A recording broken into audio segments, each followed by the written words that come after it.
Is coffee bad for you? How much caffeine coffee is okay for a day? What are good alternatives? So coffee, some people can take coffee very well and some people cannot. And I think it's very important to, again, notice how is your body responding to coffee. Now, the truth is a lot of us, we're addicted to coffee. A lot of us have been drinking coffee for a long time, and we're so used to having lots of cups of coffee in a day, or 2 cups of coffee, or 1 cup. It doesn't really matter. But a lot of us, we've become addicted to coffee, and once we're not having coffee, we are noticing how our body's responding, and probably not in the best way, right? Now, again, as I said, there is some people who can take coffee very well and some people who cannot, and that is a biological process that is happening in the back end. So the best way to notice how your body is responding is to just be extremely aware of how you're reacting to drinking coffee.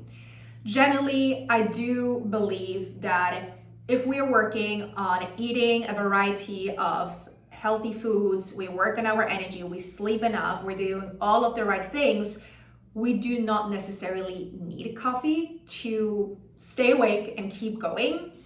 But I also know that coffee, can become a habit. It can become a sense of comfort at the start of the day, and just really helps in starting your day the right way.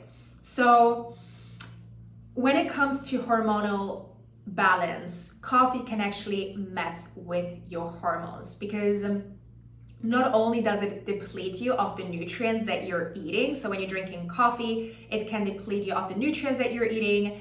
Coffee is also highly acidic, right? So it can mess with your gut microbiome and with your digestion. And so there are many factors that can contribute to a hormonal imbalance when drinking coffee.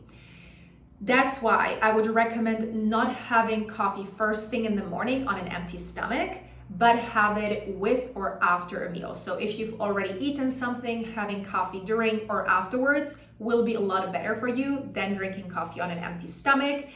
And if you can, stay to 1, maximum 2 cups of coffee a day, that is still okay. But notice also, if you cut out coffee, how your body's reacting. And if you have big withdrawal symptoms like a migraine and things like that, that is a sign that you're probably addicted to coffee. And by staying off coffee a little bit, it can actually help.